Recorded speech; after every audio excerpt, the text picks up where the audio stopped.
আসসালামু আলাইকুম। 5 minute Davidson Facebook পেজে সবাইকে স্বাগতম। আজকে আমরা ডিফারেন্সিয়াল ডায়াগনোসিস অফ সিজোফ্রেনিয়া টপিকটা দেখব, ডেভিডসনের বক্সটা। তো সিজোফ্রেনিয়াতে সাইকোসিসের ফিচার থাকে। তো সব সাইকোসিসের ফিচার আসলে কিন্তু আমরা সিজোফ্রেনিয়া সাসপেক্ট করব না। তো সিজোফ্রেনিয়ার ডিডিগুলো হচ্ছে আমরা চিন্তা করব। তো এটা ফাংশনাল সাইকোসিস নাকি কিছু অর্গানিক ডিসঅর্ডারের জন্য হচ্ছে, সেটা আমরা রুল আউট করব।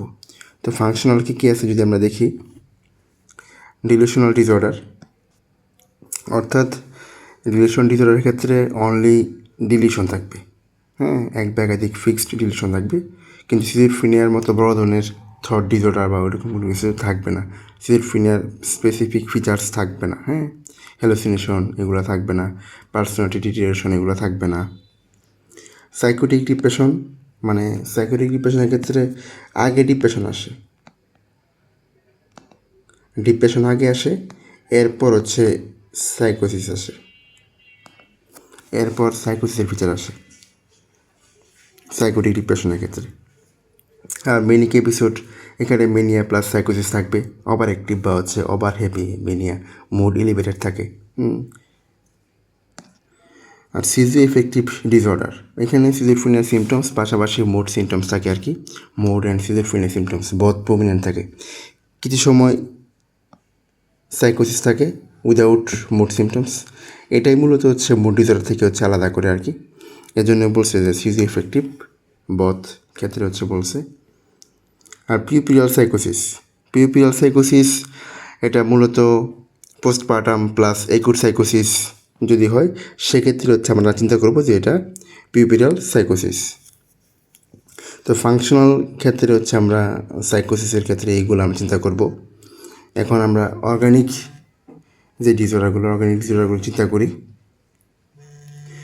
এখানে সাইকোসিস হচ্ছে সেকেন্ডারি টু মেডিকেল কজ, এখানে এগুলো রুল আউট করা জরুরি। তো প্রথমে দেখি যে ড্রাগ ইনডিউসড সাইকোসিস। ড্রাগ ইনডিউসডের ক্ষেত্রে কী কী ড্রাগের জন্য হতে পারে আমরা জানি, যদিও তবু বলি যে ক্যানাবিস, অ্যাম্ফেটামিন, কোকেইন, অ্যালকোহল উইথড্রয়াল এগুলোর জন্য হতে পারে। আবার যে হচ্ছে এভিডেন্স বা side effect of prescribed drug, যে লেবোডোপা, মিথাইলডোপা, গ্লুকোটিকয়েডস, অ্যান্টিমিনাল ড্রাগস এগুলোর জন্য হতে পারে।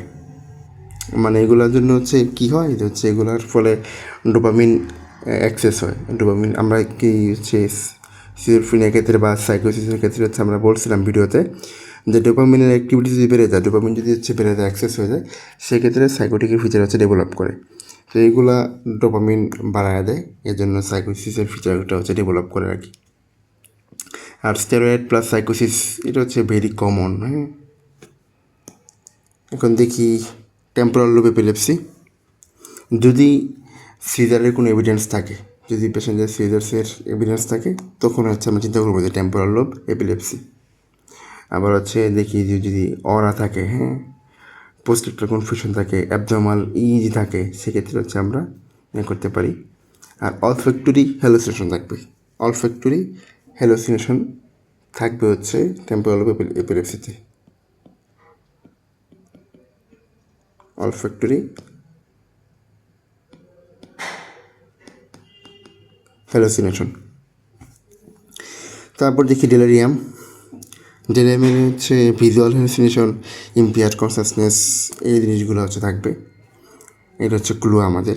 যদি ভিজুয়াল হ্যালোসিনেশন পাশাপাশি ইম্পেয়ার্ড কনসাসনেস থাকে, তাহলে ডেলারিয়াম আমরা সাসপেক্ট করব।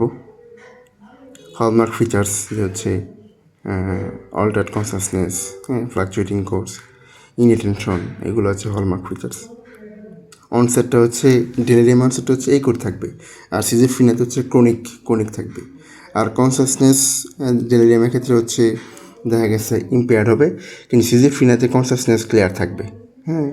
আর হ্যালোসিনেশন ডেলারিয়ামে হচ্ছে ভিজুয়াল হ্যালোসিনেশন, কিন্তু সিজোফ্রেনিয়াতে অডিটরিটা হচ্ছে কমন।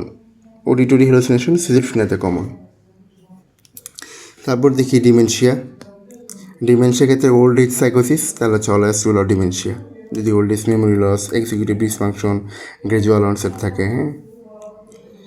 হান্টিংটনস ডিজিজের ক্ষেত্রে যে ফ্যামিলি হিস্ট্রি, কোরিয়া ফ্রম হচ্ছে মুভমেন্টস, ডিমেনশিয়া, এগুলো হচ্ছে আমরা ভাবতে পারি। এটা হচ্ছে একটা neurodegenerative genetic disorder, the young patient chorea plus সাইকোসিস আছে, সেক্ষেত্রে হচ্ছে হান্টিংটন ডিজিজ। ইয়ং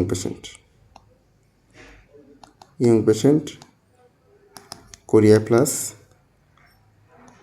সাইকোসিস আছে, তাহলে আমরা চিন্তা করতে পারি যে হচ্ছে এটা হান্টিংটন ডিজিজ। তো এই তো সিজোফ্রেনিয়া ডিডি এগুলোই ছিল, এগুলোই বলার ছিল। তো ভিডিওটি ভালো লাগলে অবশ্যই লাইক কমেন্ট শেয়ার করে অন্যকে দেখার সুযোগ করে দেবেন। ধন্যবাদ সবাইকে।